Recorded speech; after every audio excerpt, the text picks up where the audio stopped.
स्वागत। गल्लां ते गीत प्रोग्राम मैं हाँ नवजोत कौर। जी आया आखदी हाँ आप सब नूं। नवां साल कुछ कर कमाल, क्यों घुट के फड़िया दागी वरका कल दा। उठ खड़ लिख नवीं नज़म नवीं कलम नाल। आया नवां साल कुछ कर कमाल। आप सब नूं डीडी पंजाबी वालों, प्रोग्राम गल्लां ते गीत वालों, दूरदर्शन की पूरी टीम वालों नवां साल बहुत बहुत मुबारक। ये नवां वरा 2022 तुहाडे लई खुशियां दियां बहुत सारियां सौगातां लैके आवे, तुहाडे घरां दे विच रौनकां लैके आवे, खुशनुमा पल लैके आवे, अपनियां दा साथ लैके आवे। प्रोग्राम गल्लां ते गीत ते अज गल्लां छिड़नगियां। कोई नज़म चलेगी, कोई गज़ल चलेगी, कोई कविता चलेगी। साडे नाल हमेशा साडी होंद दे विच जदों तो असीं होश संभाली है, कविता भावें वो 4 सतरां दी है, भावें कोई टूक है, भावें गज़ल है, उन्हें साडी जिंदगी दे हर रंग दे विच साडा साथ दिता है। खुश हाँ ते खेड़े भरपूर कोई नज़म उगड़दी है, सामने आउंदी है। उदास हाँ ते फिर उहदे विच उदासी दा रंग जरूर झलकदा है। जदों फावे होए फिरदे हाँ, जदों इंज लगदा है कि बस धरत जिहड़ी छोटी लगदी पई है, नच्चण नूं चित्त करी जांदा है, वो भी लेखनी दे विच शुमार हो जाता है। इन्ना बल ते इन्ना स्नेह दिता है ना कवियां नूं उस परमात्मा ने कि वो सुहिरद भी ने, चौगिरदे दे रखियक भी ने, स्नेही भी ने, आले दुआले नूं भरपूर जिउंदे ने अपनी सोच दे नाल। हर सुख नूं हर दुख नूं अपने पिंडे उत्ते हंडा के ते अपनी कलम नूं फिर कहिंदे ने चल आ लिखीए। गल्लां तो समझ गए होवोगे कि अज दे प्रोग्राम गल्लां ते गीत विच निरियां गल्लां नहीं, कवितावां चलणगियां, नज़म चलेगी, गज़ल चलेगी, तुहाडे तक पहुँचेगी। तो उचेचे तौर दे उत्ते इस नवें साल दे मुकद्दस दिन ते असीं उचेचे तौर दे उत्ते अपने स्टूडियो दे विच सद्दा दिता है। साडे माहिर मेहमान साडे कोल ने, आओ मिलाने अज तुहानूं उन्हां दे नाल।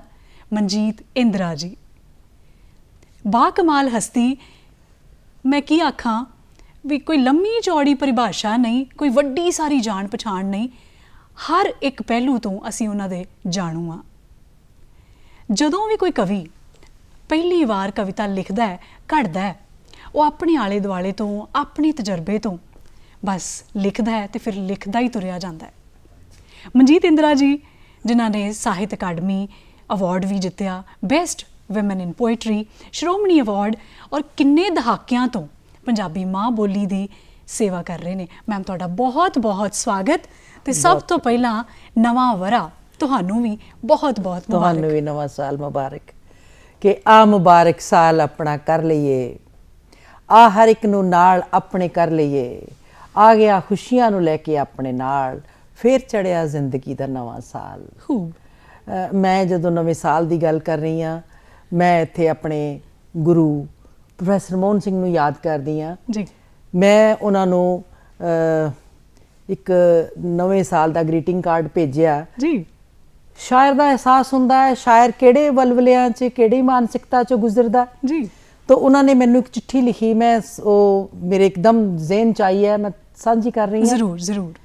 कि वो कहंदे कि एक होर कदम वक्त दे राही ने पुट्टिया, एक होर साल बिरहों दा साडा ने खुट्टिया, एक होर तार चांदी दा लोहे नू कट गया, एक होर पत्ता उमर दी टाणी तो टुटिया जी, एक होर मुद्दा जा पिया है तारियां दा छज, एक होर काफला गया सदरां दा लुटिया। ते एदा जवाब मैं उन्हां दा मैं पॉजिटिव च जवाब दिता सी जी। उन्हां नूं एहसास होया कि सारा कुछ टुट गया, खत्म हो गया जी। तो मैं उन्हां नूं कहा सीगा कि अज आख कुछ तां आख जो बुल्लियां च कुटिया। मैं अपने दर्शकां नूं ਸਰੋਤਿਆਂ ਨੂੰ ਤੁਹਾਨੂੰ ਸਾਰਿਆਂ ਨੂੰ ਕਹਿੰਦੀ ਆ ਕਿ ਅੱਜ ਆਖ ਕੁਝ ਤਾਂ ਆਖ ਜੋ ਬੁੱਲੀਆਂ ਚ ਕੁੱਟਿਆ, ਇੱਕ ਸਾਲ ਬਿਰਹੋਂ ਦਾ ਸਾਡਾ ਨਿਖੁੱਟਿਆ ਜੀ, ਹਨ ਫੇਰ ਖੁਸ਼ੀਆਂ ਮੌਲੀਆਂ ਵਿਹੜੇ ਚ ਲੱਥੇ ਚਾਹ, ਹੈ ਫੇਰ ਡੋਲਾ ਪ੍ਰੀਤ ਦਾ ਚਾਵੀਂ ਪਰੁੱਤਿਆ, ਇੱਕ ਛਤਰ ਨੀਲਾ ਮੋਤੀਆਂ ਦਾ ਸਿਰ ਤੇ ਝੂਲਦਾ, ਸ਼ਾਲਾ ਵੇ ਪੁੱਗੀ ਪ੍ਰੀਤ ਨਾ ਜਾਏ ਹੁਸਨ ਲੁੱਟਿਆ। क्या बात है। ਸੋ ਇਹ ਜਿਹੜਾ ਇੰਨਾ ਸੋਹਣਾ ਜਿਹਾ ਜਵਾਬ ਹੈ ਨਾ, ਵੀ ਕਿਸੇ ਦੀ ਵੀ ਜ਼ਿੰਦਗੀ ਨੂੰ ਨਾ ਜੇ ਉਹ ਨੀਰਸ ਵੀ ਹੈ, ਜੇ ਉਦਾਸ ਵੀ ਹੈ, ਤੇ ਉਹਨੂੰ ਇਦਾਂ ਲੱਗਦਾ ਹੈ ਕਿ ਨਹੀਂ ਸਵਾਦ ਆ ਗਿਆ ਵੀ ਦੁਬਾਰਾ ਜੀਣਾ ਚਾਹੀਦਾ ਜੀ। ਕਿਉਂਕਿ ਜ਼ਿੰਦਗੀ ਜਿਹੜੀ ਹੈ ਨਾ ਰੁਕਣ ਦਾ ਨਾਂ ਹੀ ਹੈ ਨਹੀਂ। ਜੇ ਸ਼ਾਇਦ ਰੁਕਣ ਦਾ ਨਾਂ ਹੁੰਦਾ ਤੇ ਅੱਜ ਅਸੀਂ ਨਵੇਂ ਸਾਲ ਦੀ ਦਹਲੀਜ਼ ਦੇ ਉੱਤੇ ਖੜ ਕੇ ਇਹ ਗੱਲਾਂ ਨਾ ਕਰਦੇ ਹੁੰਦੇ। ਨਿਰੰਤਰ ਵਹਿਣ ਹੈ ਜ਼ਿੰਦਗੀ ਜੀ, ਜ਼ਿੰਦਗੀ ਵਹਿੰਦੀ ਹੈ, ਜ਼ਿੰਦਗੀ ਚੱਲਣ ਦਾ ਨਾਂ ਹੈ ਜੀ, ਰੁਕਣ ਦਾ ਨਾਂ ਤੇ ਮੌਤ ਹੁੰਦਾ ਹੈ। ਜੀ, ਚੱਲਣਾ ਜ਼ਿੰਦਗੀ ਹੈ, ਵਹਿਣਾ, ਹੱਸਣਾ, ਨੱਚਣਾ, ਇਹ ਜ਼ਿੰਦਗੀ ਦੇ ਵੱਖਰੇ ਵੱਖਰੇ ਰੰਗ ਨੇ। ਜੀ, ਤੇ ਜਿੱਥੇ ਉਦਾਸ ਹੋਣਾ ਹੈ ਉੱਥੇ ਖੁਸ਼ ਹੋਣਾ ਹੈ, ਨਿਰਾਸ਼ ਹੋਣਾ ਹੈ, ਆਸ਼ਾ ਚਾਉਣਾ ਹੈ। ਜੀ, ਇਹ ਜ਼ਿੰਦਗੀ ਦੇ ਬੜੇ ਪਹਿਲੂ ਨੇ, ਰੰਗਦਾਰ ਵੀ ਨੇ, ਫਿੱਕੇ ਵੀ ਨੇ, ਜੀ, ਗੂੜੇ ਵੀ ਨੇ ਤੇ ਕਾਲੇ ਵੀ ਨੇ। ਜੀ, ਤੋ ਸ਼ਾਇਰ ਹੈ, ਸ਼ਾਇਰ ਇਹਨਾਂ ਬਾਰੇ ਗੱਲ ਕਰਦਾ, ਹਰ ਸਾਹਿਤਕਾਰ ਗੱਲ ਕਰਦਾ। ਵੈਸੇ ਤਾਂ ਹਰ ਜਿਹੜਾ ਜਨ ਹੈ, ਜੀ, ਹਰ ਬੰਦਾ ਹੈ, ਜੀ, ਹਰ ਔਰਤ ਹੈ, ਜੀ, ਉਹ ਸ਼ਾਇਰ ਹੈ, ਕਿਤੇ ਨਾ ਕਿਤੇ ਸ਼ਾਇਰ ਹੈ। ਤੋ ਜਦੋਂ ਸ਼ਾਇਰੀ ਵਹਿੰਦੀ ਹੈ ਤੇ ਮੈਂ ਜਦੋਂ ਗੱਲ ਕਰਦੀ ਹਾਂ ਜਾਂ ਕੋਈ ਵੀ ਗੱਲ ਕਰਦਾ, ਮੈਂ ਤੁਹਾਡੇ ਨਾਲ ਇੱਕ ਨਜ਼ਮ ਸਾਂਝੀ ਕਰੂੰਗੀ ਇਸੇ 'ਚ ਹੀ। ਜ਼ਰੂਰ। ਮੇਰੀ ਕਿਤਾਬ ਪੂਰਤੀ ਹੈ, ਪੂਰਤੀ ਵਿੱਚ ਨਜ਼ਮ ਹੈ ਜੀ। ਤੋ ਕੀ ਹੈਗਾ ਕਿ ਮੇਰੇ ਵਿਛੜੇ ਹੋਏ ਵਰਿਓ, ਮੇਰੀ ਉਮਰ ਦੇ ਹਿੱਸਿਓ। ਜੀ, ਮੇਰੇ ਵਿਛੜੇ ਹੋਏ ਵਰਿਓ, ਮੇਰੀ ਉਮਰ ਦੇ ਹਿੱਸਿਓ, ਮੇਰੀ ਆਵਾਰਗੀ ਦੇ ਦਿਨ, ਬੇਫਿਕਰੀਆਂ ਦੇ ਪਲ। ਜੀ, ਮੇਰੀ ਆਵਾਰਗੀ ਦੇ ਦਿਨ, ਬੇਫਿਕਰੀਆਂ ਦੇ ਪਲ, ਕਿਵੇਂ ਹਮਰਾਹ ਹੋਵਾਂਗੀ ਤੁਹਾਡੇ ਫੇਰ ਮੁੜ ਕੇ। ਕੱਕੀ ਰੇਤ ਵਿੱਚ ਖੇਡਣਾ ਨਿਸੰਗ ਹੋ ਕੇ, ਫੜ ਕੇ ਹੱਥ ਉਸਦਾ ਬੈਠਣਾ ਨਿਸ਼ਚਿੰਤ ਹੋ ਕੇ। ਜੀ, ਜੀ, ਅੰਬਰੀ ਚਾੜ ਪੀਂਗਾ, ਸਾਵਣ ਮਨਾਉਣਾ ਹਰ ਮਹੀਨੇ। ਖੂਬ, ਕੀ ਬਾਤ ਹੈ। ਅੰਬਰੀ ਚਾੜ ਪੀਂਗਾ, ਸਾਵਣ ਮਨਾਉਣਾ ਹਰ ਮਹੀਨੇ, ਆਪਣੀ ਜ਼ਿੱਦ ਦੇ ਸਾਹਮਣੇ ਮਮਤਾ ਬੇਬਸ ਕਰ ਦੇਣੀ, ਆਪਣੇ ਹਾਸਿਆਂ 'ਚ ਬਾਬਲ ਦਾ ਗੁੱਸਾ ਡੁਬਾਉਣਾ, ਮਿੱਠੀ ਝਿੜਕ ਉਸਤਾਦ ਦੀ ਮਸਤਕ ਛੁਆਉਣੀ। ਕੀ ਬਾਤ ਹੈ। ਮੁੜ ਮੁੜ ਕੇ, ਜਾਣ ਬੁੱਝ ਕੇ, ਨਿਤ ਨਵੀਂ ਗਲਤੀ ਦੁਹਰਾਉਣੀ। ਜੀ, ਕਦੇ ਗਾਉਣਾ, ਕਦੇ ਨੱਚਣਾ, ਕਦੇ ਤੁਰਨਾ, ਦੌੜਨਾ ਤੇ ਹੱਫ ਕੇ ਬਹਿ ਜਾਣਾ। ਲਕੀਰਾਂ ਵਾਹੁਣੀਆਂ ਹੱਥਾਂ 'ਚ ਲੈ ਕੇ ਰੰਗ ਸੂਖਮ। ਕੀ ਬਾਤ। ਲਕੀਰਾਂ ਵਾਹੁਣੀਆਂ ਹੱਥਾਂ 'ਚ ਲੈ ਕੇ ਰੰਗ ਸੂਖਮ, ਆਪਣੇ ਮੇਚ ਦਾ ਹਾਣ ਮਨ ਵਿੱਚ ਚਿਤਵ ਲੈਣਾ, ਤੇ ਵਰਕੇ ਕੋਰਿਆਂ ਤੇ ਨਾਮ ਉਸਦਾ ਲਿਖ ਲੈਣਾ। ਕਦੇ ਅੱਖਾਂ ਦੀ ਬੋਲੀ ਸਮਝ ਲੈਣੀ, ਕਦੇ ਅੱਖਾਂ ਦੀ ਬੋਲੀ ਸਮਝ ਲੈਣੀ, ਬਹੁਤ ਖੂਬ। ਕਦੇ ਸਮਝ ਕੇ ਅਣਜਾਣ ਬਣਨਾ। ਜੀ, ਕਾਗਜ਼ਾਂ ਦਿਆਂ ਪੁਰਜ਼ਿਆਂ ਤੇ ਚੁਣੀਂਦਾ ਸ਼ੇਰ ਲਿਖਣੇ। ਜੀ, ਚੋਲ ਕਰਨੇ ਤੇ ਇਹਨੂੰ ਇਸ਼ਕ ਕਹਿਣਾ। ਵਾਹ, ਵਾਹ। ਕਾਗਜ਼ਾਂ ਦਿਆਂ ਪੁਰਜ਼ਿਆਂ ਤੇ ਚੁਣੀਂਦਾ ਸ਼ੇਰ ਲਿਖ ਕੇ ਚੋਲ ਕਰਨੇ ਤੇ ਇਹਨੂੰ ਇਸ਼ਕ ਕਹਿਣਾ। ਕੈਦ ਕਰਨਾ ਤਿਤਲੀਆਂ ਨੂੰ ਪੁਸਤਕਾਂ ਦਿਆਂ ਪੰਨਿਆਂ ਵਿੱਚ।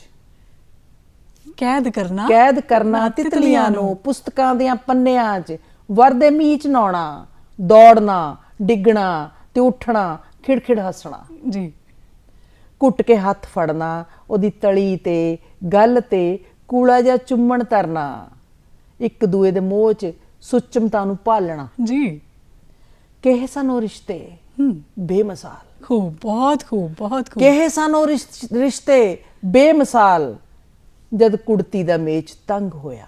ਹਾਂ, ਜੀ, ਜਦ ਕੁੜਤੀ ਦਾ ਮੇਚ ਤੰਗ ਹੋਇਆ, ਗਲ ਦੇ ਬੀੜਿਆਂ ਦੀ ਸੋਝੀ ਆਈ। ਜੀ, ਤਲੀਆਂ ਤੇ ਚੁੰਮਣਾ ਦਾ ਸੇਕ ਮਗਿਆ। ਜੀ, ਅੱਖਾਂ ਵਿੱਚ ਉਡੀਕਾਂ ਲਟ-ਲਟ ਬਲੀਆਂ, ਕੰਨ ਜਦ ਪੈਰਾਂ ਦੀ ਆਹਟ ਉਡੀਕਣ, ਜੀ, ਤੇ ਅੱਖਾਂ ਮੁਸਕਣੀ ਦਾ ਰਾਹ ਲੱਭਣ, ਕਿਹਾ ਹਾਏ ਉਹ ਸਮਾਂ ਸੀ। ਕੀ ਬਾਤ ਹੈ, ਬਹੁਤ ਹੀ ਖੂਬ। ਪੈਰਾਂ ਹੇਠ ਧਰਤੀ ਪਲ ਪਲ ਬਦਲ ਰਹੀ ਸੀ, ਹੇਠਾਂ ਬੀੜਿਆਂ ਦੇ ਧੜਕਦਾ ਰਿਹਾ ਆਪਣਾ ਜਦੋਂ ਨਾ। ਹੇਠਾਂ ਬੀੜਿਆਂ ਦੇ ਧੜਕਦਾ ਰਿਹਾ ਆਪਣਾ ਜਦੋਂ ਨਾ, ਬੇਫਿਕਰੀ ਉੜ ਗਈ ਜਦ ਖੰਭ ਲਾ ਕੇ, ਗੁੱਡੀਆਂ ਵਰਗੀ ਖੇੜੇ ਨਾ ਸੀ। ਜੀ, ਰਾਜਕੁੰਵਰ ਜਾਂ ਸੁੰਦਰੀ ਦੀ ਬਾਤ ਵੀ ਨਾ ਸੀ। ਜੀ, ਸੰਸਿਆਂ ਦੇ ਦਿਨ ਸ਼ੁਰੂ, ਹੌਕਿਆਂ ਦੀ ਰਾਤ ਸੀ, ਬੜਾ ਚੇਤੇ ਨੇ ਆਉਂਦੇ, ਖੋਜ ਹੀ ਪਾਉਂਦੇ, ਰੱਜ ਰੱਜ ਰੋਂਦੇ, ਜੋ ਹੱਥਾਂ 'ਚੋਂ ਉੱਡ ਗਏ ਪੰਛੀਆਂ ਵਾਂਗਰ, ਹਵਾਵਾਂ 'ਚ ਰਲ ਗਏ ਸੁਗੰਧੀਆਂ ਵਾਂਗਰ। ਮੇਰੇ ਵਿਛੜੇ ਹੋਏ ਵਰਿਓ, ਮੇਰੀ ਉਮਰ ਦੇ ਹਿੱਸਿਓ, ਕਿਵੇਂ ਹਮਰਾਹ ਹੋਵਾਂਗੀ ਤੁਹਾਡੇ ਫੇਰ ਮੁੜ ਕੇ। ਬਹੁਤ ਖੂਬ, ਤੋ ਬਹੁਤ ਸਾਲ ਖੂਬ। ਚਲੇ ਜਾਂਦੇ ਨੇ, ਵਰੇ ਬੀਤ ਜਾਂਦੇ ਨੇ, ਜੀ। ਨਵਾਂ ਸਾਲ ਆਉਂਦਾ ਹੈ ਤੇ ਅਸੀਂ ਪੁਰਾਣੇ ਸਾਲ ਨੂੰ, ਉਹਦੀਆਂ ਚੰਗਿਆਈਆਂ ਨੂੰ, ਉਹਦੀ ਮੁਹੱਬਤ ਨੂੰ, ਉਹਦੀ ਉਦਾਸੀਨਤਾ ਨੂੰ ਜੀ ਯਾਦ ਕਰਦੇ ਹਾਂ। ਨਵੇਂ ਸਾਲ ਦੀ ਆਮਦ 'ਚ, ਨਵੇਂ ਸਾਲ ਦੇ ਆਉਣ 'ਚ, ਜੀ ਨਵੇਂ ਸਾਲ ਦੀ ਕਹਿੰਦੇ ਹੁੰਦੇ ਆ ਨਾ ਕਿ ਬਾਹਾਂ ਅੱਡ ਕੇ ਅਸੀਂ ਇੰਤਜ਼ਾਰ ਜੀ, ਕਰਦੇ ਹਾਂ ਜੀ। ਤੇ ਉਸ ਨਵੇਂ ਸਾਲ ਨੂੰ ਅਸੀਂ ਮਹਿਕਾਂ ਦੇ ਨਾਲ, ਖੁਸ਼ੀਆਂ ਦੇ ਨਾਲ, ਜੀ ਉਚੇਚ ਨਾਲ ਭਰ ਦੇਣਾ ਚਾਹੁੰਦੇ ਹਾਂ। ਜੀ। ਤਾਂ ਮੈਂ ਉਮੀਦ ਕਰਦੀ ਹਾਂ, ਮੈਂ ਇਹ ਅਰਦਾਸ ਕਰਦੀ ਹਾਂ, ਦੁਆ ਕਰਦੀ ਹਾਂ ਜੀ। ਕਿ ਸਾਡੇ ਸਾਰਿਆਂ ਦੇ ਉੱਤੇ ਜਿਹੜੇ ਅਸੀਂ ਪਿਛਲੇ ਦਿਨਾਂ ਦੇ ਵਿੱਚ ਅੱਜ ਤੱਕ ਵੀ ਅਸੀਂ ਕਿੰਨੇ ਕਰੋਪੀ ਦੇ ਵਿੱਚੋਂ ਲੰਘੇ ਆ, ਜੀ ਉਹ ਸਾਰੇ ਤੋਂ ਅਸੀਂ ਨਿਜਾਤ ਪਾਈਏ ਜੀ ਤੇ ਅਸੀਂ ਇੱਕ ਅੱਛੀ ਜ਼ਿੰਦਗੀ ਵੱਲ, ਅਸੀਂ ਅੱਛੇ ਸਮੇਂ ਵੱਲ ਜੀ ਇੱਕ ਨਵੀਂ ਪਲਾਂਘ ਪੱਟੀਏ। ਬਿਲਕੁਲ, ਬਿਲਕੁਲ। ਇੰਸ਼ਾਅੱਲਾ ਜੀ। ਮੇਰੀ ਇਹ ਇੱਕ ਦੁਆ ਹੈ। ਜੀ ਸਾਰਿਆਂ ਦੇ ਵੱਲ ਇੱਕ ਖੁਸ਼ੀ ਦਾ, ਇੱਕ ਖਲੂਸ ਦਾ, ਇੱਕ ਮੁਹੱਬਤ ਦਾ ਇਹ ਸੁਨੇਹਾ ਜਾਵੇ। ਜੀ ਮੈਂ ਕੱਲ ਦੀ ਚੰਗੇਰ ਚੋਂ ਕੁਝ ਸੂਹੇ ਫੁੱਲ ਚੁੱਕ ਕੇ ਰੱਖੇ ਨੇ, ਇਹ ਮਹਿਕਣਗੇ ਕੱਲ ਨੂੰ, ਇਹ ਤਾਂ ਚੁੱਕੇ ਨੇ। ਜੀ ਕਿਉਂਕਿ ਜੀ। ਕੱਲ ਦਾ ਜਿਹੜਾ ਸਮਾਂ ਸੀ ਉਹਦੇ ਵਿੱਚੋਂ ਕੁਝ ਇਹੋ ਜਿਹੀਆਂ ਯਾਦਾਂ ਨੇ ਜਿਹੜੀਆਂ ਅਸੀਂ ਚਾਹੁੰਦੇ ਆ ਉਹਨਾਂ ਨੂੰ ਫਿਰ ਜੀਣਾ, ਜੀ। ਉਹਨਾਂ ਨੂੰ ਫਿਰ ਮੰਨਣਾ। ਜੀ। ਤੇ ਇੱਕ ਕਵੀ ਜਿਹੜਾ ਨਾ, ਉਹ ਆਲੇ ਦੁਆਲੇ ਨੂੰ, ਚੁਗਿਰਦੇ ਨੂੰ, ਜੇ ਕਿਸੇ ਦੀ ਅੱਖ 'ਚ ਹੰਝੂ ਹੈ ਉਹਨੇ ਉਹ ਵੀ ਚੁੱਕ ਲਿਆ ਤੇ ਮੋਤੀ ਬਣਾ ਦਿੱਤਾ। ਬਿਲਕੁਲ ਬਿਲਕੁਲ। ਤੇ ਜੇ ਕੋਈ ਉਦਾਸ ਹੋਇਆ ਬੈਠਾ ਹੈ, ਉਹਦੀ ਉਦਾਸੀਨਤਾ ਨੂੰ ਆਪਣੇ ਅੰਦਰ ਆਤਮਸਾਤ ਕੀਤਾ, ਜੀ ਜੀ ਫਿਰ ਉਹਨੂੰ ਆਪਣੇ ਸ਼ਬਦਾਂ ਦੇ ਵਿੱਚ ਲਿਖਿਆ। ਜੀ ਜੀ। ਤੇ ਉਹ ਜਿਹੜਾ ਵੇਲਾ ਹੈ ਨਾ, ਉਹ ਇੱਕ ਕਵੀ ਵਾਸਤੇ ਕਿਹੋ ਜਿਹਾ ਹੁੰਦਾ ਹੈ ਜਦੋਂ ਉਹ ਆਪਣੇ ਆਲੇ ਦੁਆਲੇ ਨੂੰ, ਸਾਰੇ ਚੁਗਿਰਦੇ ਨੂੰ ਆਪਣੇ 'ਚ ਇੱਕਮਿਕ ਹੋਇਆ ਜਾਪਦਾ ਵੀ ਹੈ, ਉਹਨੂੰ ਲੱਗਦਾ ਵੀ ਹੈ, ਉਹਨੂੰ ਲੱਭਦਾ ਵੀ ਹੈ, ਤੇ ਫਿਰ ਕਲਮ ਕਹਿੰਦੀ ਹੈ ਕਿ ਆ ਉੱਠ ਲਿਖੀਏ ਕੁਝ। ਜੀ ਦੇਖੋ, ਜਿਹੜਾ ਸ਼ਾਇਰ ਮਨ ਹੈ, ਜੀ। ਇੱਕ ਲੇਖਕ ਹੈ, ਜੀ ਉਸ ਨੂੰ ਮਾੜੇ ਹਾਲਾਤਾਂ ਵਿੱਚ ਵੀ ਚੰਗਿਆਈ ਨਜ਼ਰ ਆਉਂਦੀ ਹੈ। ਉਸ ਨੂੰ ਕਿਤੇ ਨਾ ਕਿਤੇ ਹਰ ਥਾਂ ਤੋਂ ਮਹਿਕ ਲੱਭਦਾ ਹੈ, ਉਹ ਜੀ ਖੁਸ਼ਬੂਈਆਂ ਲੱਭਦਾ ਹੈ। ਜੀ ਜਿਹੜੀ ਉਦਾਸੀਨਤਾ ਨੂੰ ਬਦਲ ਦੇਣ ਦੇ ਯੁੱਗ ਹੁੰਦਾ ਹੈ, ਬਦਲਦਾ, ਸਮਰੱਥ ਹੁੰਦਾ ਹੈ। ਹਾਂ, ਯੁੱਗ ਨੂੰ ਬਦਲਦਾ ਹੈ। ਜੀ। ਤਲਵਾਰਾਂ ਜਿਹੜੀਆਂ ਨੇ ਉਹ ਘਾਉ ਕਰ ਸਕਦੀਆਂ ਨੇ, ਕਲਮਾਂ ਯੁੱਗ ਪਲਟਾਉਂਦੀਆਂ ਨੇ। ਦਰੁਸਤ। ਠੀਕ ਹੈ। ਤੋ ਮੈਨੂੰ ਪਤਾ ਨਹੀਂ ਰਹਿ ਕੇ ਭਾਈ ਵੀਰ ਸਿੰਘ ਹੁਣਾਂ ਦੀ 17 ਯਾਦ ਆ ਰਹੀਆਂ ਨੇ ਜੀ ਕਿ ਸਮਾਂ ਬੜੀ ਅਜੀਬ ਵਸਤਾ ਹੈ, ਜੀ ਕਿੰਨਾ ਅਸੀਂ ਫੜਦੇ ਆ ਉਸ ਨੂੰ ਕਿ ਮੈਂ ਰਹੀ ਵਾਸਤੇ ਕੱਤ ਸਮੇਂ ਨੇ ਇੱਕ ਨਾ ਮੰਨੀ, ਮੈਂ ਫੜ ਰਹੀ ਤਰੀਕ ਸਮੇਂ ਖਸਕਾਈ ਕੰਨੀ, ਕਰ ਸਫਲ ਉਡੰਦਾ ਜਾਵਦਾ, ਇਹ ਠਹਿਰਨ ਜਾਚ ਨਾ ਜਾਣਦਾ, ਲੰਘ ਗਿਆ ਨਾ ਮੁੜ ਕੇ ਆਉਂਦਾ। ਤੋ ਇਹ ਜਿਹੜਾ ਸਮਾਂ ਹੈ, ਇਸ ਨੂੰ ਸਾਨੂੰ ਜਿਹੜਾ ਹਰ ਬਸ਼ਰ ਹੈ ਇਸ ਦੁਨੀਆ ਦਾ, ਜੀ ਜ਼ਰੂਰਤ ਹੈ ਉਸ ਨੂੰ ਕਿ ਇਸ ਅੱਜ ਨੂੰ, ਇਸ ਹੁਣ ਨੂੰ, ਇਸ ਪਲ ਨੂੰ ਜੀ ਸੰਭਾਲੇ। ਜੀ ਜੇ ਇਹ ਪਲ ਸੰਭਲ ਗਿਆ, ਜੀ ਜੇ ਇਹ ਪਲ ਸਾਡੇ ਕੋਲ ਆ ਗਿਆ, ਜੇ ਇਹ ਪਲ ਨਾ ਕੁਝ ਪਲ ਅਸੀਂ ਜੀ ਲਿਆ, ਜੀ ਤਾਂ ਉਹ ਪਲ ਆਪਣਾ ਹੋਏਗਾ, ਜੀ ਉਹ ਪਲ ਸਾਂਝਾ ਹੋਏਗਾ, ਜੀ। ਤੇ ਉਸ ਪਲ ਨੂੰ ਅਸੀਂ ਵਰਿਆਂ 'ਚ ਬਦਲਾਂਗੇ, ਜੀ। ਉਸ ਪਲ ਨੂੰ ਜ਼ਿੰਦਗੀ ਦਾ ਨਾਮ ਦੇਵਾਂਗੇ। ਜੀ। ਤਾਂ ਜ਼ਿੰਦਗੀ ਕਿਸ ਤਰ੍ਹਾਂ ਦੀ ਹੋਵੇ? ਜ਼ਿੰਦਗੀ ਖੁਸ਼ਬੂ ਹੋਵੇ। ਜੀ ਦਸ ਕਈਆਂ ਮਹਿਕਾਂ ਨੇ ਝੂਮਰ ਪਾਇਆ ਹੈ, ਦਸ ਤੇਰੇ ਵਿਹੜੇ ਕੌਣ ਆ ਜਾਇਆ ਹੈ, ਜੀ ਯਾਦ ਹੈ, ਬਸ ਯਾਦ ਹੈ, ਬਸ ਇੰਨਾ ਹੀ ਕਿ ਜ਼ਿੰਦਗੀ ਦੀ ਲੋੜ ਬੂਹੇ ਆ ਗਈ, ਜ਼ਿੰਦਗੀ ਤੱਕ ਜ਼ਿੰਦਗੀ ਸ਼ਰਮਾ ਗਈ, ਕਿਆ ਬਾਤ। ਜ਼ਿੰਦਗੀ ਦਾ ਰੂਪ ਤੂੰ ਤੇ ਅਕਸ ਮੈਂ, ਬਹੁਤ ਖੂਬ। ਜ਼ਿੰਦਗੀ ਦਾ ਨੂਰ ਤੂੰ ਤੇ ਲਕਸ਼ ਮੈਂ, ਜੀ। ਕੁਝਣ ਕਿਹਾ ਕਹਿ ਲਿਆ ਨਜ਼ਰ ਨੇ ਆਪ, ਜੀ। ਜ਼ੁਬਾਨ ਨਾਲ ਕਹਿਣ ਦੀ ਦੱਸ ਲੋੜ ਕੀ।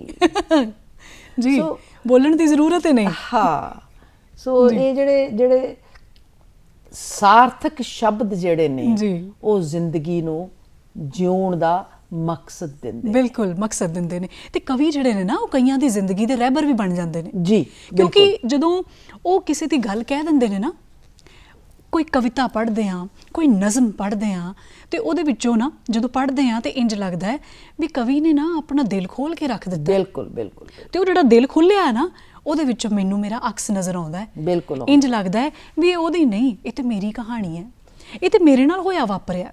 ਤੇ ਇਹਦੇ ਨਾਲ ਹੀ ਹੁਣ ਇਹ ਜੋੜਾਂਗੀ ਵੀ ਹੁਣ ਜਿਹੜਾ ਹੋਇਆ, ਇਹ ਵਾਪਰਿਆ, ਉਹਦੇ ਵਿੱਚੋਂ ਇੱਕ ਬੜੀ ਖੂਬਸੂਰਤ ਇੱਕ ਨਜ਼ਮ ਵੀ ਨਿਕਲੀ ਜਿਹਨੂੰ ਤੁਸੀਂ ਤਰੰਨਮ 'ਚ ਗਾਇਆ। ਤੇ ਉਹ ਹੁਣ ਦਰਸ਼ਕ ਜਿਹੜੇ ਨੇ ਜ਼ਰੂਰ ਸੁਣਨਾ ਚਾਹਣਗੇ ਤੁਹਾਡੇ ਕੋਲੋਂ। ਦੱਸੋ। ਜ਼ਰੂਰ ਸੁਣਨਾ ਬੜੀਆਂ ਚਾਹਾਂਗੇ। ਨਜ਼ਮਾਂ ਨੇ ਜਿਹੜੀ ਬਹੁਤ ਮਕਬੂਲ ਹੈ, ਜਿਹੜੀ ਤੁਸੀਂ ਚਾਹੁੰਦੇ ਹੋ ਵੀ ਅਸੀਂ ਸਾਂਝੀ ਕਰੀਏ। ਮਕਬੂਲ ਤਾਂ ਬੜੀਆਂ ਹੋਣਗੀਆਂ ਜੀ, ਜਿਹੜੀ ਬਹੁਤ ਦਿਲ ਦੇ ਨੇੜੇ ਹੋਵੇ। ਤੁਸੀਂ ਹੁਣੇ ਮੇਰੇ ਤੁਸੀਂ ਨਾਲ ਗੱਲ ਕਰ ਰਹੇ ਸੀ ਚੰਦਰੇ ਹਨੇਰੇ ਦੀ। ਬੜੀਆਂ ਨਜ਼ਮਾਂ ਨੇ ਉਹਦੇ ਵਿੱਚ, ਚੰਦਰੇ ਹਨੇਰੇ ਵਿੱਚ। ਸਾਰੀਆਂ ਨਜ਼ਮਾਂ ਬੜੇ ਵੱਡੇ ਗਾਇਕਾਂ ਨੇ ਗਾਈਆਂ ਨੇ ਜੀ। ਉਹਨਾਂ ਦੇ ਵਿੱਚੋਂ, ਉਹ ਚੁਣਿੰਦਾ ਦੇ ਵਿੱਚੋਂ ਕੋਈ ਇੱਕ ਜਿਹੜੀ ਹੈ ਨਾ ਸਾਡੇ ਨਾਲ ਜ਼ਰੂਰ ਸਾਂਝੀ ਕਰੋ। ਇੱਕ ਮੇਰੀ ਨਜ਼ਮ ਜਿਹੜੀ 2018 ਦੇ ਵਿੱਚ ਚੁਣੀ ਗਈ ਸੀ ਸਾਰੀਆਂ ਭਾਰਤੀ ਭਾਸ਼ਾਵਾਂ ਚੋਂ, ਪੰਜਾਬੀ ਭਾਸ਼ਾ ਵਿੱਚ ਉਹ ਨਜ਼ਮ ਚੁਣੀ ਗਈ ਸੀ ਤੇ ਉਹ ਚੇਨਈ ਵਿੱਚ ਇੱਕ ਵੱਡਾ ਕਵੀ ਦਰਬਾਰ ਹੋਇਆ ਸੀ ਕਿ ਉਹ ਸਾਰੀਆਂ ਭਾਰਤੀ ਭਾਸ਼ਾਵਾਂ 'ਚ ਟਰਾਂਸਲੇਟ ਹੋਈ ਸੀ ਉਹ ਨਜ਼ਮ। ਤੋ ਬੂਹਾ ਨਾ ਬਾਰੀ ਨਾ ਕੋਈ ਬਨੇਰਾ, ਦੀਵਾ ਜਗਾ ਕੇ ਵੀ ਰੱਖਾਂਗੇ ਕਿੱਥੇ। ਤਰਨਮ ਇਹ ਫਿਰ ਇਦਾਂ ਫਿਰ ਸਵਾਦ ਨਹੀਂ ਆਉਣਾ ਸਾਨੂੰ। ਨਵਾਂ ਸਾਲ ਤਰਨਮ ਦੇ ਨਾਲ। ਬੂਹਾ ਨਾ ਬਾਰੀ ਨਾ ਕੋਈ ਬਨੇਰਾ, ਦੀਵਾ ਜਗਾ ਕੇ ਵੀ ਰੱਖਾਂਗੇ ਕਿੱਥੇ। ਬੂਹਾ ਨਾ ਬਾਰੀ ਨਾ ਕੋਈ ਬਨੇਰਾ, ਦੀਵਾ ਜਗਾ ਕੇ ਵੀ ਰੱਖਾਂਗੇ ਕਿੱਥੇ। ਮੇਰੇ ਸਿਰ ਤੇ ਛੱਤਾਂ, ਮੇਰੇ ਮੋਢੇ ਕੰਧਾਂ, ਇਹ ਕੰਧਾਂ ਇਹ ਛੱਤਾਂ ਵੀ ਰੱਖਾਂਗੇ ਕਿੱਥੇ। ਦੀਵਾ ਜਗਾ ਕੇ ਵੀ ਰੱਖਾਂਗੇ ਕਿੱਥੇ। ਬਹੁਤ ਖੂਬ। ਰੁੱਖਾਂ ਨੂੰ ਲੈ ਕੇ ਕਲਾ ਵਿੱਚ ਆਪਣੇ, ਰੁੱਖਾਂ ਦੀ ਛਾਵੇਂ ਭਲੀ ਨੀਂਦੇ ਸੁੱਤੇ। ਰੁੱਖਾਂ ਨੂੰ ਲੈ ਕੇ ਕਲਾ ਵਿੱਚ ਆਪਣੇ, ਰੁੱਖਾਂ ਦੀ ਛਾਵੇਂ ਭਲੀ ਨੀਂਦੇ ਸੁੱਤੇ। ਨਾ ਰੁੱਖ ਹੈ ਨਾ ਛਾਂ ਹੈ, ਨਾ ਦਿਲਬਰ ਕੜਾਵੇ। ਭੱਜੀਆਂ ਨੇ ਬਾਹੀਂ ਜਾਂ ਸੁਪਨੇ ਚੋਂ ਉੱਠੇ। ਬੂਹਾ ਨਾ ਬਾਰੀ ਨਾ ਕੋਈ ਬਨੇਰਾ, ਦੀਵਾ ਜਗਾ ਕੇ ਵੀ ਰੱਖਾਂਗੇ ਕਿੱਥੇ।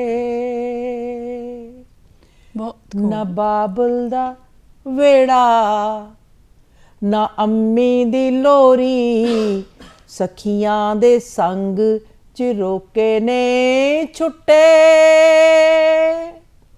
ਨਾ ਬਾਬੁਲ ਦਾ ਵੇੜਾ ਨਾ ਅੰਮੀ ਦੀ ਲੋਰੀ, ਸਖੀਆਂ ਦੇ ਸੰਗ ਚ ਰੋਕੇ ਨੇ ਛੁੱਟੇ।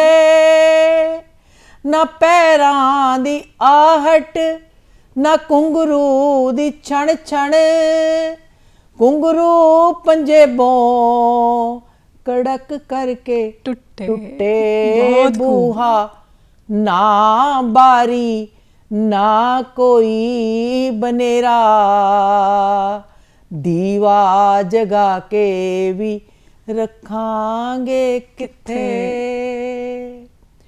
ਹੋਈ ਪ੍ਰੀਤ ਬੇਵਾ ਨੜੋਆ ਨਾ ਕੋਈ, ਭਲੇ ਵਾਰ ਬੂਹੇ ਸ਼ਰੀਹਾਂ ਦੇ ਪੱਤੇ। ਹੋਈ ਪ੍ਰੀਤ ਬੇਵਾ ਨੜੋਆ ਨਾ ਕੋਈ, ਭਲੇ ਵਾਰ ਬੂਹੇ ਸ਼ਰੀਹਾਂ ਦੇ ਪੱਤੇ। ਨੈਣਾ ਦੇ ਦੀਵੇ ਜਗਾ ਕੌਣ ਵੇਖੇ, ਨੈਣਾ ਦੇ ਦੀਵੇ ਜਗਾ ਕੌਣ ਵੇਖੇ। ਗਏ ਹਾਂ ਉਦਾਸੇ ਜਾਂ ਬਿਰਹੋਂ ਚ ਕੁੱਠੇ। ਬੂਹਾ ਨਾ ਬਾਰੀ ਨਾ ਕੋਈ ਬਨੇਰਾ, ਬਹੁਤ ਖੂਬ ਬਹੁਤ ਖੂਬ। ਦੀਵਾ ਜਗਾ ਕੇ ਵੀ ਰੱਖਾਂਗੇ ਕਿੱਥੇ। ਮੇਰੇ ਸਿਰ ਤੇ ਛੱਤਾਂ, ਮੇਰੇ ਮੋਢੇ ਕੰਧਾਂ, ਇਹ ਕੰਧਾਂ ਇਹ ਛੱਤਾਂ ਵੀ ਰੱਖਾਂਗੇ ਕਿੱਥੇ ਬਹੁਤ ਖੂਬ, ਬਹੁਤ ਖੂਬ। ਮੈਨੂੰ ਤਾਂ ਲੱਗਦਾ ਮੈਨੂੰ ਬੋਲਣਾ ਹੀ ਨਹੀਂ ਚਾਹੀਦਾ ਅੱਜ। ਰੱਖਾਂਗੇ ਬਹੁਤ ਖੂਬ। ਨਹੀਂ ਜੇ ਬੋਲੋਗੇ ਨਹੀਂ ਤੇ ਸਾਡਾ ਵਿਚਾਰ ਸੰਵਾਦ ਬੜਾ ਜ਼ਰੂਰੀ ਹੈ, ਸੰਵਾਦ ਬੜਾ ਜ਼ਰੂਰੀ ਹੈ, ਇਸ ਕਰਕੇ ਤੇਰਾ ਬੋਲਣਾ ਵੀ ਜ਼ਰੂਰੀ ਹੈ। ਅਗਲੀ ਕੜੀ ਜੋੜਨੀ ਬੜੀ ਜ਼ਰੂਰੀ ਹੈ। ਹਾਂ, ਅਸੀਂ ਹੁਣ ਉਹ ਛੋਟੀਆਂ-ਛੋਟੀਆਂ ਰਜ਼ੋਈਆਂ ਤੋਂ, ਕਹਾਣੀਆਂ ਤੋਂ ਥੋੜਾ ਜਿਹਾ ਇੱਕ ਕਦਮ ਅਗਾਂਹ ਤੋਰਦੇ ਹਾਂ, ਵੱਧਦੇ ਹਾਂ ਸਮਾਜ ਵੱਲ। ਆ ਹੋ ਗਿਆ, ਇੱਧਰ ਹੋ ਗਿਆ, ਇੱਕ ਆਲੇ ਦੁਆਲੇ ਇੱਕ ਜਾਲ ਬੁਣਿਆ ਗਿਆ। ਕਵੀ ਵੇਖਦਾ ਹੈ ਆਪਣੀਆਂ ਅੱਖਾਂ ਦੇ ਨਾਲ, ਫਿਰ ਉਸ ਤੋਂ ਬਾਅਦ ਆਪਣੇ ਮਨ ਦੀਆਂ ਅੱਖਾਂ ਨਾਲ ਜਦੋਂ ਵੇਖਦਾ ਹੈ ਨਾ, ਉਹਦੇ ਵਿੱਚੋਂ ਉਹਨੂੰ ਬੜਾ ਕੁਝ ਨਜ਼ਰ ਆਉਂਦਾ। ਉਹ ਲਿਖਣਾ ਵੀ ਚਾਹੁੰਦਾ ਹੈ, ਕਈ ਵਾਰ ਲਿਖ ਵੀ ਦਿੰਦਾ ਹੈ। ਉਹਦੇ ਨਾਲ ਕਈਆਂ ਨੂੰ ਹੱਲਾਸ਼ੇਰੀ ਮਿਲਦੀ ਹੈ।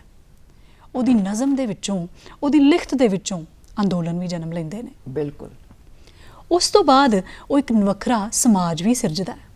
ਤੇ ਉਹ ਜਦੋਂ ਸਮਾਜ ਸਿਰਜਦਾ ਹੈ ਤੇ ਉਹਦੇ ਸਮਾਜ ਦੇ ਵਿੱਚ, ਉਹਦੀ ਕਲਪਨਾ ਦੇ ਵਿੱਚ, ਉਹਦੇ ਸੁਪਨੇ ਦੇ ਵਿੱਚ ਸਮਾਜ ਦੇ ਉਹ ਕਿਹੜੇ-ਕਿਹੜੇ ਤੱਤ ਨੇ ਜਿਨ੍ਹਾਂ ਨੂੰ ਉਹ ਪਾਉਣਾ ਚਾਹੁੰਦਾ ਹੈ।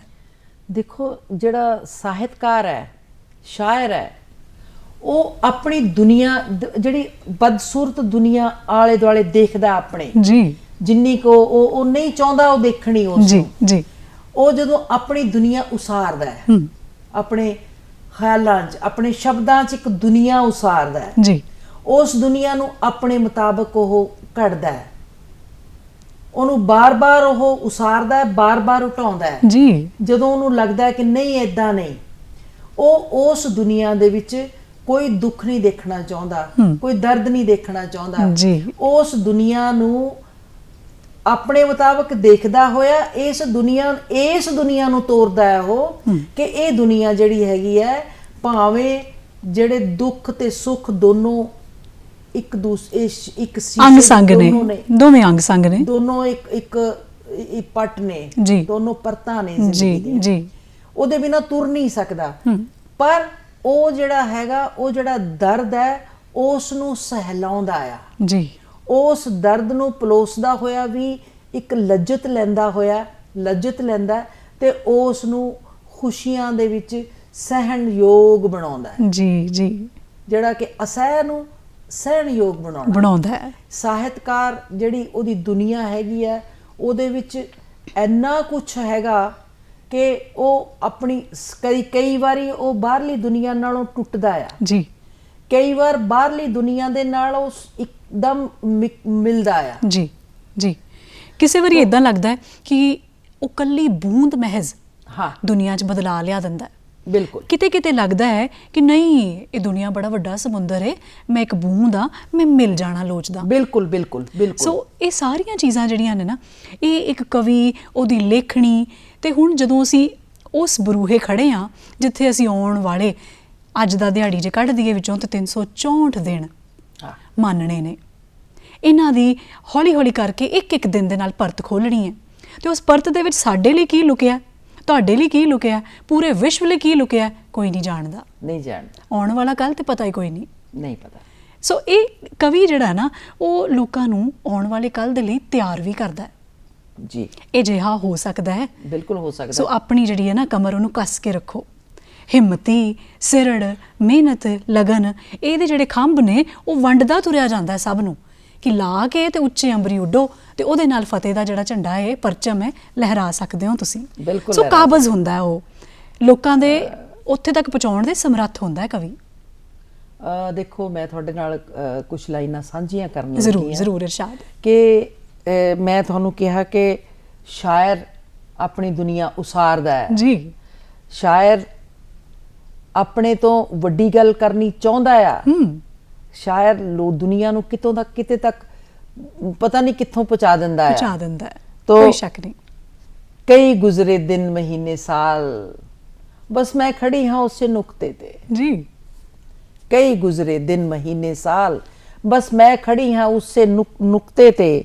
ਇਹ ਨੁਕਤਾ ਨੁੱਕਰ ਹੈ ਜਾਂ ਮੋੜ ਕੋਈ, ਜਾਂ ਦਰਿਆ ਦਾ ਕਿਨਾਰਾ ਜਾਂ ਕੋਈ ਆਕਾਸ਼ ਉਦਾਰਾ। ਬਹੁਤ ਖੂਬ। ਜਾਂ ਮਸ਼ਕਰੀ ਹੈ ਆਪਣੇ ਸੰਗ, ਜਾਂ ਅੰਬਰੋਂ ਟੁੱਟਿਆ ਕੋਈ ਤਾਰਾ। ਪਤਾ ਨਹੀਂ ਕਿਸ ਬਲਾ ਕੀਤਾ ਹੈ ਟੂਣਾ ਜੀ। ਪਤਾ ਨਹੀਂ ਕਿਸ ਬਲਾ ਕੀਤਾ ਹੈ ਟੂਣਾ। ਆਪਣੇ ਦਿਨ, ਸਾਲ, ਘੜੀ, ਮਹੀਨੇ ਇੱਕੋ ਪਲ, ਇੱਕੋ ਲੜੀ ਪਰੋਏ ਜੀ। ਪਤਾ ਨਹੀਂ ਕਿਸ ਬਲਾ ਕੀਤਾ ਹੈ ਟੂਣਾ। ਆਪਣੇ ਪਲ ਛਿਣ ਦਿਨ ਮਹੀਨੇ ਸਾਲ ਇੱਕੋ ਲੜੀ ਪਰੋਏ। ਜੀ ਤੂੰ ਪੁੱਛਿਆ ਜੀ ਕਾਲ ਨੂੰ ਤੂੰ ਕੀਲਿਆ, ਅਸਰ ਨਹੀਂ ਬੀਤੇ ਰੁਦਨ ਦਾ ਤੇਰੇ ਤੇ ਕੋਈ। ਬਹੁਤ ਖੂਬ ਤੂੰ ਪੁੱਛਿਆ ਜੀ ਕਾਲ ਨੂੰ ਤੂੰ ਕੀਲਿਆ, ਅਸਰ ਨਹੀਂ ਬੀਤੇ ਰੁਦਨ ਦਾ ਤੇਰੇ ਤੇ ਕੋਈ। ਜੀ ਵਾਜਬ ਪ੍ਰਸ਼ਨ ਹੈ, ਬਾਵਜ੍ਹਾ ਸਮਾਂ ਹੈ, ਪਰ ਮੇਰੇ ਕੋਲ ਕੋਈ ਉੱਤਰ ਨਹੀਂ। ਜੀ ਸ਼ਾਇਦ ਆਪੇ ਸੰਗ ਕਦੇ ਸੰਵਾਦ ਰਚ ਸਕਿਆ ਹੀ ਨਹੀਂ। ਉਮਰ ਦਾ ਵਧਣਾ ਵੀ ਸ਼ਾਇਦ ਕੱਦ ਦੇ ਵਧਣ ਵਰਗਾ। ਜੀ ਉਮਰ ਦਾ ਵਧਣਾ ਵੀ ਸ਼ਾਇਦ ਕੱਦ ਦੇ ਵਧਣ ਵਧਣ ਵਰਗਾ, ਵਰਗਾ। ਜਾਂ ਰੇਲ ਦੇ ਸਫ਼ਰ ਵਰਗਾ। ਪੱਤੇ ਦਾ ਸੁੱਕ ਜਾਣਾ, ਟਾਹਣੀਓਂ ਟੁੱਟ ਜਾਣਾ, ਡੋਡੀਓਂ ਕਲੀ ਬਣਨਾ, ਫੁੱਲ ਬਣ ਖਿੜ ਜਾਣਾ, ਮਹਿਕ ਵੰਡਣਾ, ਮੁਰਝਾ ਜਾਣਾ। ਮੁਰਝਾ ਜਾਣਾ। ਇਹ ਲਾਈਫ ਹੈ, ਜੀ ਇਹ ਜ਼ਿੰਦਗੀ ਹੈ ਜੀ ਕਿ ਉਮਰ ਦਾ ਵਧਣਾ ਵੀ ਸ਼ਾਇਦ ਕੱਦ ਦੇ ਵਧਣ ਵਰਗਾ, ਜੀ ਜਾਂ ਰੇਲ ਦੇ ਸਫ਼ਰ ਵਰਗਾ। ਪੱਤੇ ਦਾ ਸੁੱਕ ਜਾਣਾ, ਟਾਹਣੀਓਂ ਟੁੱਟ ਜਾਣਾ, ਡੋਡੀਓਂ ਕਲੀ ਬਣਨਾ, ਜੀ। ਫੁੱਲ ਬਣ ਖਿੜ ਜਾਣਾ, ਮਹਿਕ ਵੰਡਣਾ, ਮੁਰਝਾ ਜਾਣਾ। ਉਮਰ ਦਾ ਸਫ਼ਰ ਇੰਨਾ, ਜੀ ਸਾਲਾਂ ਦਾ ਵਧਣਾ ਏਦਾਂ। ਸਮੁੰਦਰ ਕੰਢੇ ਬਹਿ ਪੈਰਾਂ ਤੇ ਘੋੜੀ ਬਣਾਉਣਾ ਤੇ ਇਹਨੂੰ ਘਰ ਕਹਿਣਾ। ਬਹੁਤ ਖੂਬ। ਉਹ ਸਾਰੀ ਇਦਾਂ ਹੈ ਜਿੱਦਾਂ ਇੱਕ ਫਿਲਮ ਚੱਲਦੀ ਹੈ ਤੇ ਅੱਖਾਂ ਦੇ ਸਾਹਮਣੇ ਉਹ ਸਾਰਾ ਕੁਝ ਨਾ ਤੁਰਿਆ ਹੀ ਜਾਂਦਾ। ਉਮਰ ਦਾ ਸਫ਼ਰ ਇੰਨਾ, ਜੀ ਸਾਲਾਂ ਦਾ ਵਧਣਾ ਏਦਾਂ। ਸਮੁੰਦਰ ਕੰਢੇ ਬਹਿ ਪੈਰਾਂ ਤੇ ਘੋੜੀ ਬਣਾਉਣਾ, ਇਹਨੂੰ ਘਰ ਕਹਿਣਾ।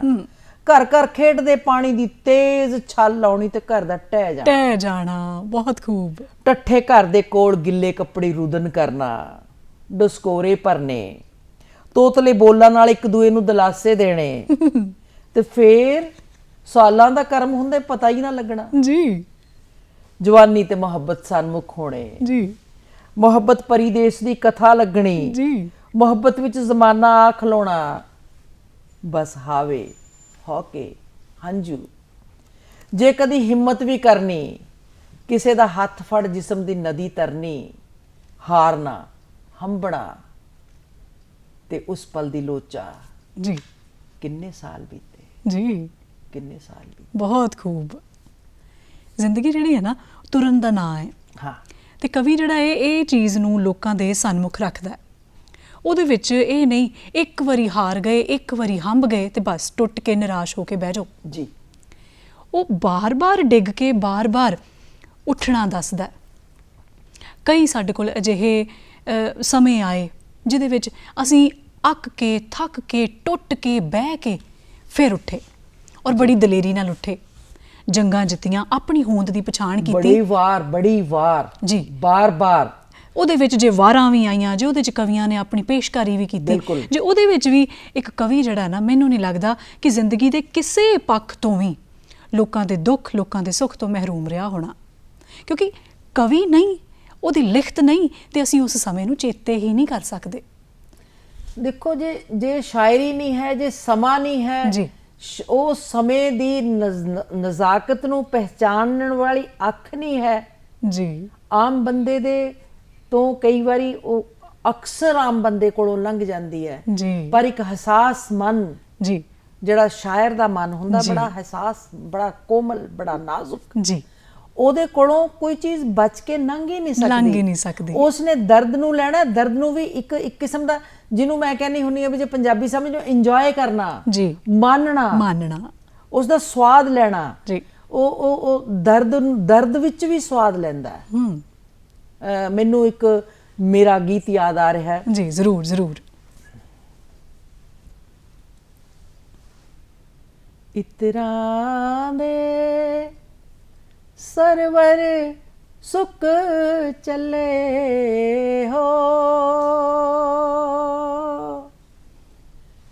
ਇਤਰਾਂ ਦੇ ਸਰਵਰ ਸੁੱਕ ਚੱਲੇ, ਮੁੜ ਗਏ ਹੰਸ ਤੇ ਹਾਏ ਜੋਗੀ, ਮੁੜ ਕੇ ਫੇਰ ਨਾ ਆਏ ਜੋਗੀ। ਜੋਗੀ ਹੋ ਜੋਗੀ, ਹੋ ਜੋਗੀ, ਹੋ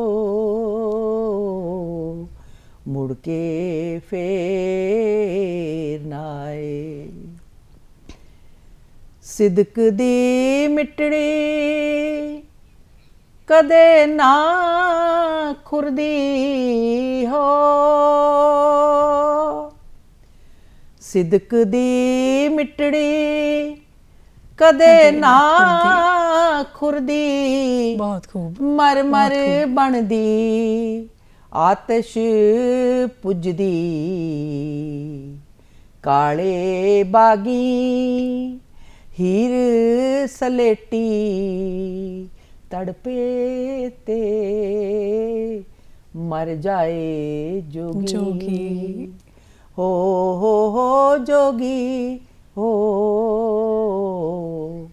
ਮੁੜ ਕੇ ਫੇਰ ਨਾ ਆਏ।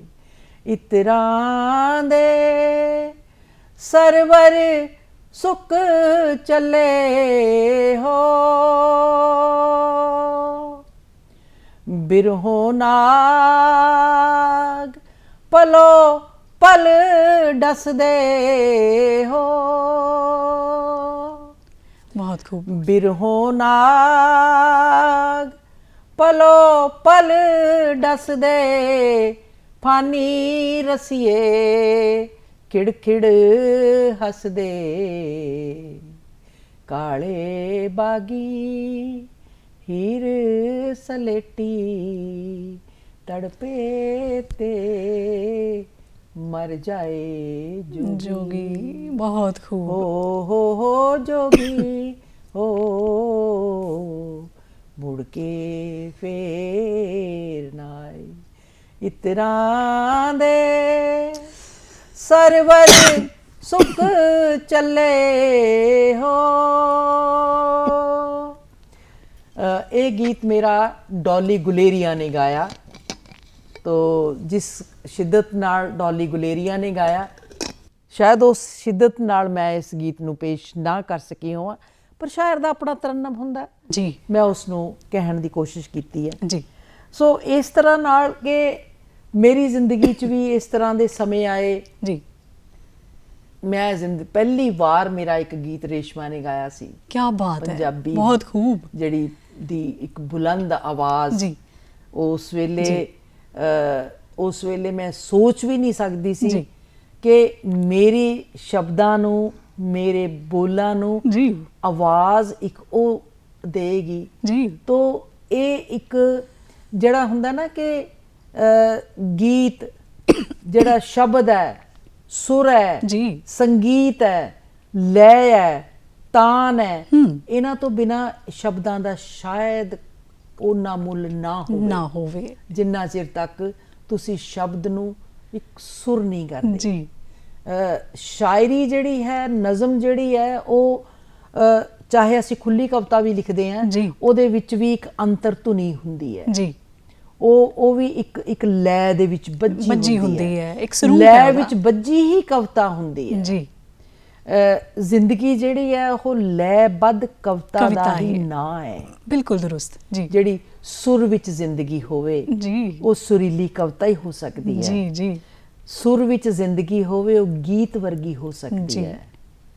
ਹਾਂ, ਜਦੋਂ ਆਪਾਂ ਜ਼ਿੰਦਗੀ ਦੀ ਗੱਲ ਕਰਦੇ ਹਾਂ, ਹੁਣ ਇਸ ਵੇਲੇ ਸਾਡੇ ਕੋਲ, ਜੇ ਅਸੀਂ ਇਕੱਲੇ ਭਾਰਤ ਦੀ ਗੱਲ ਕਰੀਏ, ਸਭ ਤੋਂ ਜ਼ਿਆਦਾ ਇਸ ਵੇਲੇ ਸਾਡੇ ਕੋਲ ਯੁਵਾ ਪੀੜ੍ਹੀ, ਜਨਸੰਖਿਆ ਦੇ ਹਿਸਾਬ ਦੇ ਨਾਲ ਵੀ ਦੇਖੀਏ ਤੇ ਇਸ ਵੇਲੇ ਭਾਰਤ ਜਿਹੜਾ ਹੈ ਨਾ, ਉਹਦੇ ਕੋਲ ਸਭ ਤੋਂ ਵੱਡੀ ਪਾਵਰ ਉਹਦਾ ਯੂਥ ਹੈ, ਨੌਜਵਾਨ ਪੀੜ੍ਹੀ ਹੈ। ਨੌਜਵਾਨ ਪੀੜ੍ਹੀ ਹੁਣ ਇਸ ਵੇਲੇ ਡਿਜੀਟਲ ਪਸਾਰਾ, ਆਲੇ ਦੁਆਲੇ ਜਿਹਨੂੰ ਵੀ ਵੇਖਦੇ ਹਾਂ, ਉਹ ਇੱਕ ਪਲੇਟਫਾਰਮ ਦਿੱਤਾ ਹੈ, ਉਹਦੇ ਵਿੱਚ ਕੋਈ ਦੋ ਰਾਏ ਨਹੀਂ। ਉਹਦੇ ਨਾਲ ਬੜੀਆਂ ਸਾਰੀਆਂ ਪ੍ਰਤਿਭਾਵਾਂ ਉੱਭਰ ਕੇ ਸਾਹਮਣੇ ਆਈਆਂ ਨੇ, ਜਿਨ੍ਹਾਂ ਦੇ ਅੰਦਰ ਇਹ ਕਲਾ ਹੈ, ਇਹ ਕਲਾ ਉੱਗੀ, ਇਹ ਪਨਪੀ, ਇਹ ਪੁੰਗਰੀ, ਇਹ ਪਹੁੰਚੀ ਕਿਸੇ ਤੱਕ, ਉਹਨੇ ਤਾਂ ਬਹੁਤ ਨਾਮਣਾ ਖੱਟਿਆ। ਤੇ ਹੋਰ ਜਿਹੜੇ ਨੇ ਇਸ ਪਾਸੇ ਜਿਹੜੇ ਆਉਣਾ ਲੋਚਦੇ ਨੇ, ਉਹਨਾਂ ਦੇ ਵਾਸਤੇ ਇੱਕ ਐਸੀ ਸੋਚ, ਇੱਕ ਐਸੀ ਪੁਖਤਾ ਨਜ਼ਰੀਆ ਜਿਹੜਾ ਨਾ, ਉਹ ਜ਼ਰੂਰ ਸਾਂਝਾ ਹੋਣਾ ਚਾਹੀਦਾ ਤੇ ਤੁਹਾਡੇ ਵੱਲੋਂ ਜ਼ਰੂਰ ਸਾਂਝਾ ਹੋਣਾ ਚਾਹੀਦਾ। ਦੇਖੋ, ਗੱਲ ਇਹ ਹੈ ਵੀ ਜਿਹੜਾ ਇਸ ਵੇਲੇ ਜਿਹੜਾ ਮੀਡੀਆ ਹੈਗਾ, ਪਲੇਟਫਾਰਮਸ ਨੇ ਜਿਹੜੇ ਨੈਟ ਦੇ ਪਲੇਟਫਾਰਮਸ ਨੇ ਜੀ, ਤੁਹਾਡੇ ਕੋਲੋਂ ਕਿ ਮੋਬਾਈਲ ਹੱਥ 'ਚ ਆ ਗਿਆ ਤੇ ਤੁਸੀਂ ਘੰਟਿਆਂ ਬੱਧੀ ਕਿਸੇ ਦੀ ਉਡੀਕ ਵਿੱਚ ਤੁਹਾਨੂੰ ਇਹ ਇਰੀਟੇਸ਼ਨ ਨਹੀਂ ਹੁੰਦੀ। ਕਿਸੇ ਤਰ੍ਹਾਂ ਨਾਲ ਵੀ ਤੁਸੀਂ ਆਪਣੇ ਉਸ ਨੂੰ, ਸਮੇਂ ਨੂੰ ਵਿਅਰਥ ਨਹੀਂ ਸਮਝਦੇ ਜਾਂ ਤੁਹਾਨੂੰ ਉਕਤਾਹਟ ਨਹੀਂ ਹੁੰਦੀ। ਲੇਕਿਨ ਇੱਥੇ ਮੈਂ ਇੱਕ ਗੱਲ ਕਹਿਣੀ ਚਾਹੂੰਗੀ, ਜਿਹੜਾ ਇਹ ਇੰਟਰਨੈਟ ਹੈ, ਜਿੱਥੇ ਸਾਨੂੰ ਸਹੂਲਤਾਂ ਦਿੱਤੀਆਂ, ਸਾਨੂੰ ਬੜੀ ਜਾਣਕਾਰੀਆਂ, ਦੁਰਲੱਭ ਜਾਣਕਾਰੀਆਂ ਮਿਲੀਆਂ, ਉੱਥੇ ਸਾਡੇ ਯੂਥ ਨੂੰ, ਯੂਥ ਦੀ ਗੱਲ ਕਰ ਰਹੇ ਹਾਂ ਜੀ ਜ਼ਰੂਰ, ਸਾਡੇ ਯੂਥ ਨੂੰ ਐਕਸਪਲੋਇਟ ਵੀ ਕਰ ਰਿਹਾ ਹੈ ਜੀ। ਕਿੱਥੋਂ ਕਿਹੜਾ ਮੀਡੀਆ ਦਾ, ਇੰਟਰਨੈਟ ਕਿੱਥੋਂ ਬੱਚਾ ਖੋਲ੍ਹ ਲੈਂਦਾ ਆ, ਸਾਇੰਸ ਦਾ ਕਿਹੜੇ ਜੁਜ਼ ਪੜ੍ਹਦਾ ਹੋਇਆ, ਉਹ ਕਿਹੜੇ ਕਿਹੜੇ ਕਿੱਥੇ ਜਾ ਕੇ ਉਹ ਇੱਕ ਟੱਚ ਦੇ ਨਾਲ ਉਹ ਕਿਹੜੀ ਦੁਨੀਆ ਦੇ ਵਿੱਚ ਜਾ ਪ੍ਰਵੇਸ਼ ਕਰਦਾ ਹੈ ਜੀ, ਤੇ ਫਿਰ ਉਹ ਲੱਜਤ ਲੈਂਦਾ ਹੈ ਜੀ, ਤੇ ਉਹਨੂੰ ਅਸੀਂ ਰੋਕ ਵੀ ਸਕਦੇ ਨਹੀਂ ਆ। ਜੀ, ਅੱਜ ਕੱਲ ਕਲਾਸਾਂ ਇੰਟਰਨੈਟ ਤੇ ਲੱਗਣੀਆਂ ਸ਼ੁਰੂ ਹੋ ਗਈਆਂ। ਨਿੱਕਾ ਬਿਲਕੁਲ। ਬੱਚਾ ਆ, ਤੁਸੀਂ ਦੇਖੋਗੇ ਜਿਹੜੇ ਛੋਟੇ ਛੋਟੇ ਬੱਚੇ ਨੇ, ਮਾਵਾਂ ਜਦੋਂ ਉਹਨਾਂ ਨੂੰ ਖਾਣਾ ਖਿਲਾਉਣਾ, ਰੋਟੀ ਖਿਲਾਉਣਾ ਚਾਹੁੰਦੀਆਂ, ਦੁੱਧ ਜੀ, ਪਿਲਾਉਣਾ ਜੀ। ਚਾਹੁੰਦੀਆਂ, ਜਿੰਨਾ ਚਿਰ ਉਹਨਾਂ ਨੂੰ ਉਹ ਕਾਰਟੂਨ ਨਹੀਂ ਲੱਗ ਜਾਂਦੇ, ਜਿੰਨਾ ਉਨੀ ਚਿਰ ਦੇਰ ਤੱਕ ਉਹਨਾਂ ਨੂੰ ਕੋਈ ਗੀਤ ਨਹੀਂ ਲੱਗ ਜਾਂਦਾ, ਰੋਟੀ ਨਹੀਂ ਖਾਂਦੇ। ਉਹਦੀ ਨਜ਼ਰ ਬੱਚੇ ਦੀ ਉੱਥੇ ਹੋਏਗੀ, ਰੋਟੀ ਖਾ ਰਿਹਾ ਹੋਏਗਾ। ਇਹ ਇੱਕ ਮੈਂ ਸਮਝਨੀ ਆ, ਜਿੱਥੇ ਜਿੱਥੇ ਇਹ ਇੱਕ ਗੁਣ ਹੈ, ਔਗਣ ਵੀ ਹੈ। ਬਿਲਕੁਲ ਹੈਗਾ। ਜਿਹੜਾ ਇੰਟਰਨੈਟ ਹੈਗਾ, ਇੰਟਰਨੈਟ ਜਿਵੇਂ ਤੁਸੀਂ ਫੇਸਬੁੱਕ ਹੈਗਾ ਆ, ਫੇਸਬੁੱਕ ਨੇ ਬੜੇ ਸ਼ਾਇਰ ਪੈਦਾ ਕੀਤੇ ਨੇ। ਉਹ ਫੇਸਬੁੱਕ ਦੇ ਉੱਤੇ ਕੀ ਅਸੀਂ ਉਸ ਨੂੰ ਪੜ੍ਹਦੇ ਹਾਂ?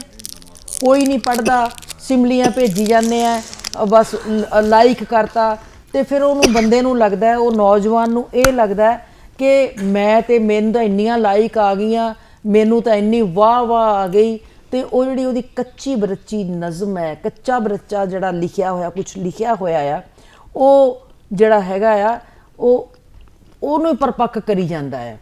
ਸੋ ਇੱਥੇ ਜਿਹੜਾ ਹੈਗਾ, ਜਿੱਥੇ ਅਸੀਂ ਕਹਿੰਦੇ ਆ ਕਿ ਇੰਟਰਨੈਟ ਨੇ ਸਾਨੂੰ ਅੰਬਰਾਂ ਤੱਕ ਪਹੁੰਚਾਇਆ, ਇੰਟਰਨੈਟ ਨੇ ਸਾਨੂੰ ਇੰਨਾ ਨੇੜੇ ਕਰ ਦਿੱਤਾ ਹੈਗਾ। ਅੱਜ ਅਸੀਂ ਗੱਲ ਕਰਨੀ ਹੋਵੇ ਤਾਂ ਸਾਨੂੰ 7 ਸਮੁੰਦਰੋਂ ਪਾਰ ਵੀ ਅਸੀਂ ਮਿੰਟਾਂ ਸਕਿੰਟਾਂ 'ਚ ਗੱਲ ਕਰਦੇ ਹਾਂ, ਪਹੁੰਚ ਜਾਂਦੇ ਹਾਂ ਜੀ। WhatsApp ਤੇ ਗੱਲ ਕਰਦੇ ਹਾਂ, ਜਾਂ ਅਸੀਂ ਜਦੋਂ ਵੀਡੀਓ ਕਾਲ ਕਰਦੇ ਹਾਂ ਸਾਨੂੰ ਲੱਗਦਾ ਹੀ ਨਹੀਂ ਕਿ ਅਸੀਂ ਮਿਲੇ ਨਹੀਂ ਹੈਗੇ ਜੀ। ਲੇਕਿਨ ਬੜੀ ਅਫਸੋਸ ਇੱਥੇ ਹੈਗਾ ਕਿ ਇਹ ਯੂਥ ਨੂੰ ਐਕਸਪਲੋਇਟ ਵੀ ਕਰ ਰਿਹਾ। ਜਿੱਥੇ ਆਪਾਂ ਯੂਥ ਦੀ ਗੱਲ ਕਰ ਰਹੇ ਹਾਂ, ਜੀ, ਜੀ। ਯੂਥ ਨੂੰ ਇਹ ਐਕਸਪਲੋਇਟ ਕਰਦਾ ਹੈ। ਯੂਥ ਨੂੰ ਸਮਝਣ ਵਾਸਤੇ, ਯੂਥ ਨੂੰ ਸਮਝਾਉਣ ਵਾਸਤੇ ਇਹ ਬੜੀ ਜ਼ਰੂਰੀ ਹੈਗੀ ਹੈ ਕਿ ਅਸੀਂ ਕੁਝ ਐਸਾ ਕੋਈ ਕਾਰਡ ਕੱਢੀਏ, ਇਹ ਸਾਇੰਸ ਸੋਚੇ ਜੀ, ਜਾਂ ਕੋਈ ਮਨੁੱਖੀ ਹੱਥ ਸੋਚੇ, ਕਿਉਂਕਿ ਉੱਥੇ ਸਾਰਾ ਕੁਝ ਦੇ ਦਿੱਤਾ ਆ ਬਿਲਕੁਲ, ਕਿ ਉਹ ਇੰਟਰਨੈਟ ਦੇ ਮਿਸਯੂਜ਼ ਨੂੰ, ਦੁਰਵਰਤੋਂ ਨੂੰ, ਉਹ ਬੱਚੇ ਉਸ ਤੋਂ ਆ ਮੁਹਾਰੇ ਨਾ ਹੋਣ, ਜੀ, ਉਹ ਅਰਥਾਂ ਦੇ ਕੁਅਰਥ ਨਾ ਕਰਨ, ਜੀ, ਉਹ ਆਪਣੇ ਆਪ ਨੂੰ, ਆਪਣੇ ਬਚਪਨ ਨੂੰ ਇੱਕਦਮ ਪ੍ਰੌੜ ਬਦਲ ਨਾ ਦੇਣ। ਜੀ, ਇੱਕ ਚੰਗੀ ਸੋਚ, ਇੱਕ ਨਵੀਂ ਲੋੜ ਹੈ, ਇੱਕ ਚੰਗੀ ਸੋਚ ਬਚਾਉਣ ਦੀ ਲੋੜ ਹੈ।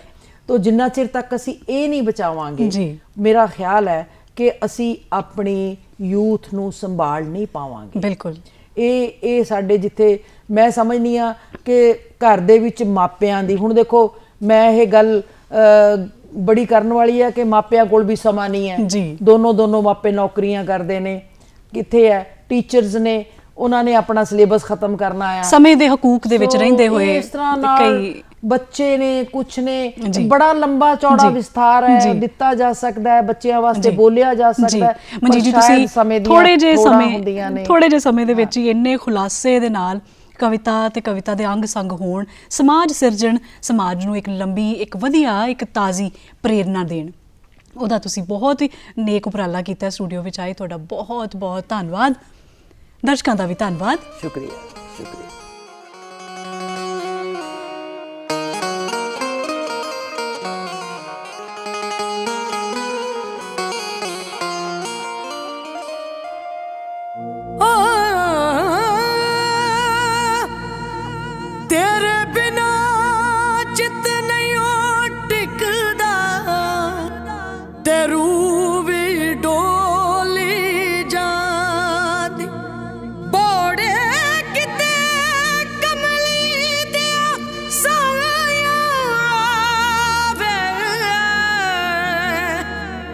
जिंद टिके डोले खान दी हिजर तेरे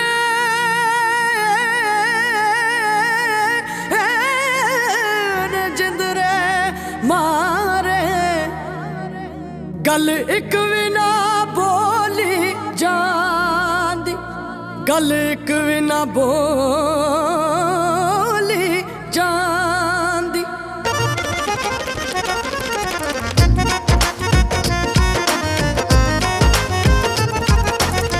मसी कड़ियां ओ मसी कड़ियां मसी कड़ियां मिलन दियां आईयां ते तू केड़े देश चलिया तेरे चांदियां तेरे चांदियां चुन्नियां रंगाइयां तेरे चांदियां चुन्नियां रंगाइयां ते तू केड़े देश चलिया मसी कड़ियां मिलन दियां आईयां ते तू केड़े देश चलिया मसी कड़ियां मिलन दियां आईयां ते तू केड़े देश चलिया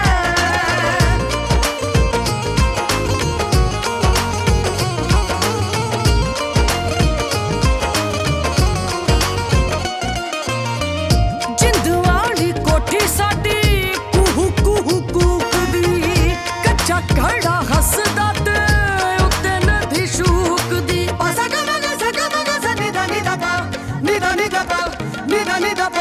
जिंद वाली कोठी साडी कूहू कूहू कूकदी कच्चा घड़ा हसदा ते उत्ते नदी शूकदी ਅਸੀਂ ਨਦੀਆਂ ਵੀ ਅਸੀਂ ਨਦੀਆਂ ਵੀ ਚੀਰ ਵਿਖਾਈਆਂ ਅਸੀਂ ਨਦੀਆਂ ਵੀ ਚੀਰ ਵਿਖਾਈਆਂ ਤੇ ਤੂੰ ਕਿਹੜੇ ਦੇਸ਼ ਚੱਲਿਆ ਮਸੀ